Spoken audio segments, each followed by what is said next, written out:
வேலுண்டு வினையில்லை. வணக்கம். நான் இன்றைய தினம் ரத சப்தமி பற்றிய சில முக்கிய குறிப்புகளை உங்களிடம் நான் கூறுகிறேன். ரத சப்தமி என்பது சூரியனுக்கு உகந்த நாள். ரொம்ப ரொம்ப விசேஷமான நாள். சூரியன் தன்னுடைய ஒளிக்கதிர்களை பிரகாசமாக நமக்கு கொடுக்கக்கூடிய நாள். தக்ஷணாயனத்தில் இருந்து உத்தராயணத்தை நோக்கி, அதாவது தெற்கிலிருந்து வடக்கு நோக்கி செல்லக்கூடிய நாள். தை அமாவாசைக்கு பிறகு வரும் 7ஆம் நாளை ரத சப்தமி என்று கூறுகிறோம். சூரிய பகவான் 7 குதிரை பூட்டிய ரதத்தில் தான் பயணிப்பார்.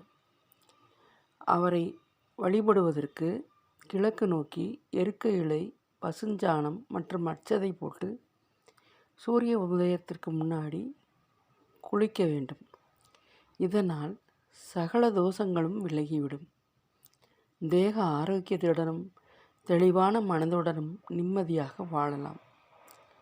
அன்றைய தினம் சர்க்கரை பொங்கல் வைத்து உளுந்த வடை செய்து, கோதுமை மாவை தானம் செய்து, மேலும் கோதுமையால் ஆன பண்டங்களையும் தானம் செய்யலாம். இவ்வாறு சூரிய பகவானை வழிபாடு செய்யலாம்.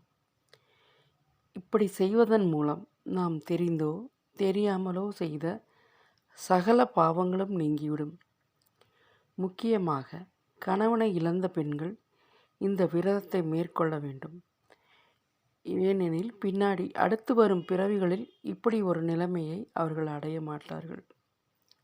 இந்த நாளில் விரதம் இருப்பவர்கள் எவ்வளவு கொடிய பாவங்களும் நீங்கிவிடும்.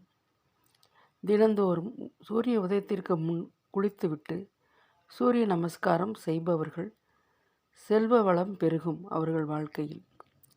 இந்த நாளில் செய்யும் தானம் தர்மம் பல மடங்கு உயரும். நன்றி, வணக்கம்.